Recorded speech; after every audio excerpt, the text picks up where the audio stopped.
Petticoat breeches. These excessive and flamboyant garments are infamous in the historical costume community, and we love to hate them. For example, general characteristics: an eccentric and complex fashion which, when taken to excess, becomes effeminate, ill-proportioned, and ridiculous. They were also described as a strange, effeminate age when men strive to imitate women, viz. Long periwigs, patches on their faces, short wide breeches like petticoats, muffs, and their clothing highly scented, bedecked with ribbons of all colors. There were even contemporary issues with these wackadoodle pants. Samuel Pepys, the extreme diarist, writes in 1661, among other things met with Mr. Townsend, who told of his mistake the other day to put both his legs through one of his knees of his breeches and went so all day. But I'm sure you've noticed one distinctive similarity between all of these descriptions. These breeches, nay, the entire 1660s masculine ensemble, is detested in modern society because it plays so deeply into toxic, ingrained biases about what masculine fashion should be. And since here at Fantastical Follies, we're all about that 1660s style and not about 1660s value, that doesn't bother us. Before we make the petticoat breeches themselves, we have to make the thing that goes underneath, the drawers. And you can find them under there. I just made you say underwear. I wasn't able to find a lot of information about how the drawers were constructed. And while there are some good resources for the petticoat breeches, namely The Cut of Men's Clothes by Norah Waugh, as well as details on accents from the V&A, the only real resource I have for the drawers is The Pink Book, aka The Evolution of Fashion by Margot Hamilton Hill and Peter A. Bucknell. Don't get excited. This is not a good resource. It's out of print. Rude. It's out of print, was written in the 80s, and we have come a long way since then. In addition, while her name is first, Margot just did the drawings and the entire thing was written by Mr. Bucknell, and he is just as pompous, misogynistic, and ill-informed as you could expect. Some of the patterns in there are downright incorrect, so please don't run out and search for this book. Especially because the School of Historical Dress announced in March that Patterns of Fashion 7 is going to be masculine clothing from 1600 to 1700. So start saving your money now, y'all. And it'll be fun to come back to this project and see what I got right and see what I got wrong. So instead of faffing about with this possibly incorrect diagram, trying to scale up the pattern, adjusting it to fit my measurements, then adjusting it for my feminine body with a gazillion mock-ups, I'm going for the KISS method here and using something I already know fits, my adjusted pattern from Laughing Moon 141, which I used for Beetlejuice last fall. The trouser width is similar to the drawers in the Pink Book, so all I need to do is adjust the length to hit at the knee and we're golden. As you can see, I didn't have enough fabric to cut everything out of the green. I anticipated that. I could have, but the canons are quite large and the canons have to be cut out of the green fabric. And I will say, even though we don't know exactly how these breeches were put together because there are none remaining for us to study, one thing I am fully confident on is that they would not have been made entirely out of the nice fabric. That is so totally against the entire mentality of basically like 19th century and before. If it's not going to be seen, why use the expensive fabric? And also, these were worn as the second innermost layer only to the shirt. So why would you make it out of silk? You would make it out of linen, things that could be laundered. Drawers construction is as follows. First, center front seam to center front seam. Leave the top open for getting in and out of things. Then center back seam to center back seam. Press the seams open using your handy tailor's ham. Pin and sew the side seams. Normally, at this point in the make, I would snip the curves of the crotch seam, but this voile is very delicate and this is a spot that is going to get some strain. So I'm a little worried about it tearing. I'm just gonna leave it as is. These are fairly loose, so it's not gonna bother me. If it bothers me later, I can snip up.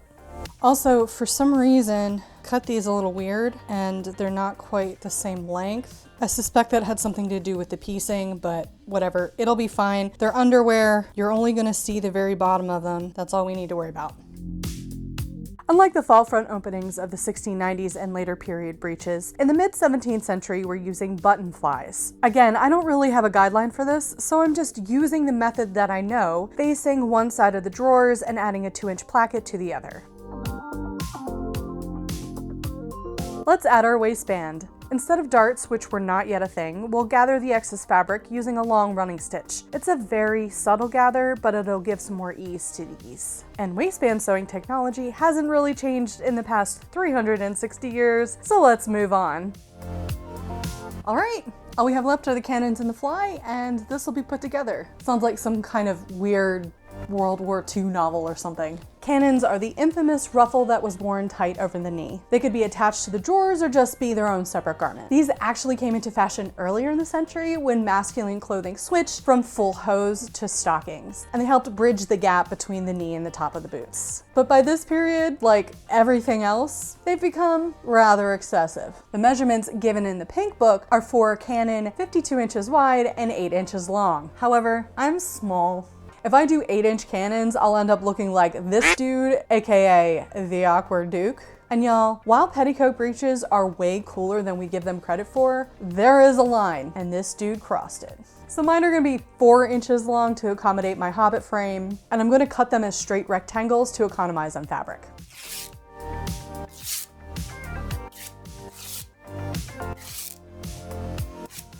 So a little bit ago, I was scrolling back through earlier versions of the breeches that were worn in the 17th century, and I found one that I hadn't noticed because it was from the 1610s that had canyons, and the canyons were indeed cut on a slight curve. However, I've already cut these out. I've already hemmed them. I'm committed to keeping them straight, but I did want to say that because if you are looking for a more historically accurate version of this, then you may want to attempt to get that little curve into your cannons. Sew your cannons into a tube and run 2 sets of gathering stitches at the top. Gather them down to your drawers and sew. Alternatively, to make them removable, just gather them down to a small band that you can tie or button around your knee.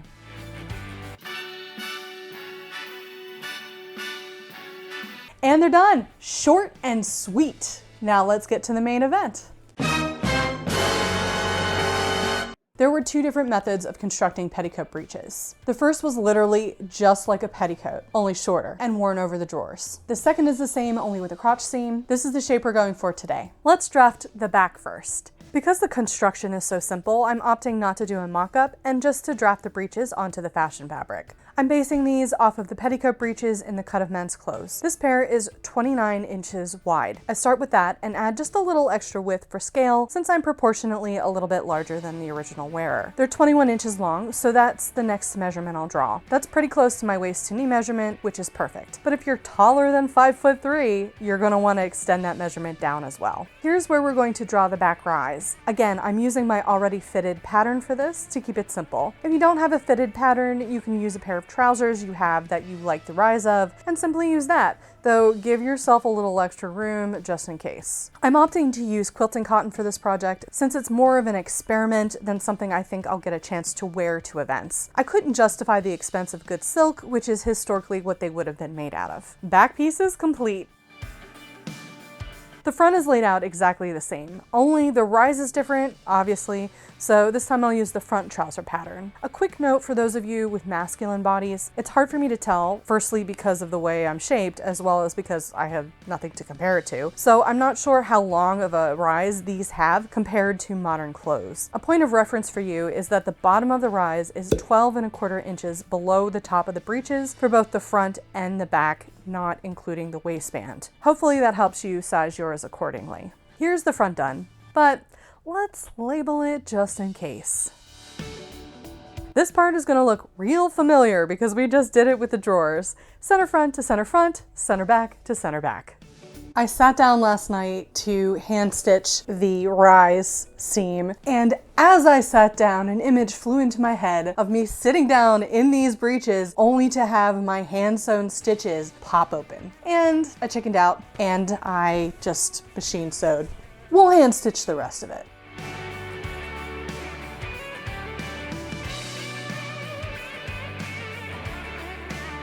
After staring at this pattern quite intensely for a long period of time, I do believe that some of these were cut on the fold and there were not pockets included. But why would we not include pockets? There is an earlier version from the 1650s in this same book. It is the design right before it, and it does have pockets, and it even gives you dimensions for the pockets. I did a quick sketch, very quick, quite messy, of the dimensions of that particular pocket. 15 centimeters wide at the bottom, which is about 6 inches, 10 centimeters at the top, which is about 4 inches, 35 centimeters long, which is about 13 3/4 inches long, and the slit in the front of it is 20 centimeters, which is about 8 inches. What does that sound like? Sure does, except this one is bigger at the bottom. But why would we make a smaller pocket? This further solidifies my theory that 18th century pockets are the GOAT. Now, apart from the fact that they were basically constructed like a feminine petticoat, one of the reasons these garments are so despised is that they were copiously decorated with ribbon. It's an excessive look. It was meant to be. The entire ensemble from the shirt out was a flex meant to show how much money you had. On the side seam, X marks the spot. So from this point down to the bottom of the breeches. This is slightly more awkward than just doing pocket slits. You want to place the inside of the pocket opening against the right side of your breeches and pin. Repeat for the other side and sew. Dunsies! Next stop, the inseam train. Choo choo! While I'm doing this, I'd like to thank all of my contributors over on my Ko-fi page, the rock stars. Your support helps keep this channel running and helps keep me from being a talking head only channel. I've linked below if you would like to contribute financially. Otherwise, if you're enjoying this video, please consider saying hello in the comments. It helps out a lot.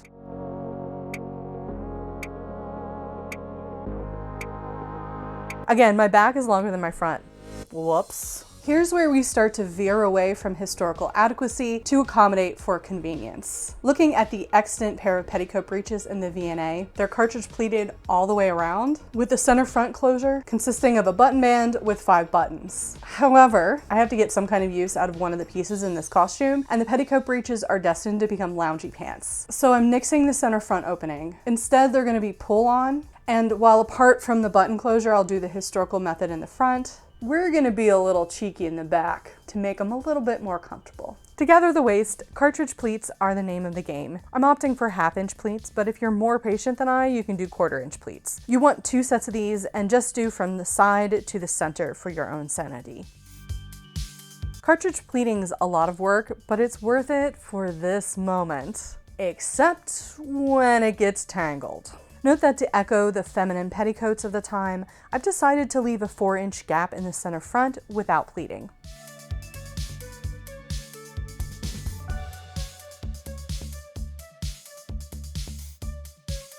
Time for some sneaky back elastic. What? You're not gonna see it. Okay, the trick to this method: leave one side of the elastic free and attach a safety pin to the end. Then pin the back of the waistband over your loose elastic and sew it up until the very end. I usually only leave about 1 inch open at the side seam to get the elastic out.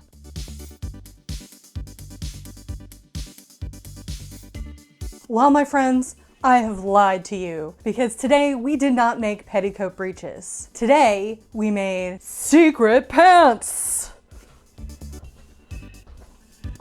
Yes, that's right. Petticoat breeches are the secret pants of the 17th century. Who knew? So I do regret leaving the 2-inch gap on either side of the center front like I would do on a regular petticoat. On my particular body, I think it is exceptionally unflattering. So I'm gonna pick apart the cartridge pleating a little bit in the front and sort of shift it over so it's gathered all the way around. One other thing I did not factor into this is that I'm going to be wearing these petticoat breeches over another pair of breeches, and it's pulling up on me and it is very uncomfortable because the rise just isn't long enough to accommodate the fact that there is more fabric underneath these. Unfortunately, this is the only seam that I gave myself a 1/2-inch seam allowance, so I let it out as much as I could without showing the serging. It feels a lot better now. I may have to let it out just a little bit more, in which case you're gonna see the serging on the other side, but it's really not gonna be visible when I'm wearing it, so I'm not gonna worry about it. I would rather be comfortable.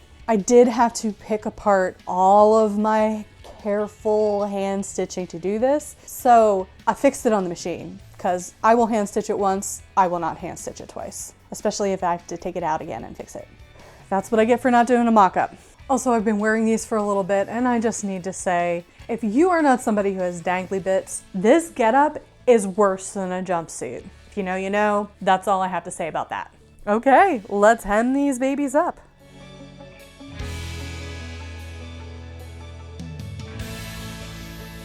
The front problem is fixed, and with them hemmed, we're pretty much done. Okay, I know some of you are wondering why there aren't any ribbons on these yet, and that's because we're gonna do all of the ribboning, we're gonna do all of the decorating in the final 1660s peacock video, which will go out after the next video, which I think is gonna be the coat. So if you want to see me turn these historical gauchos into a beribboned monstrosity suitable for the King of France, don't forget to like and subscribe and hit the little notification bell so that you know when that video goes live. I didn't mean that to rhyme.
Oh, that was so much fun. If you've enjoyed this video, why not take a look at another video in the 1660s Peacock series? After all, we're building an entire masculine outfit from the skin out, and it's going to be absolutely fabulous. Thanks for watching. I love y'all, and I'll catch you in my next video.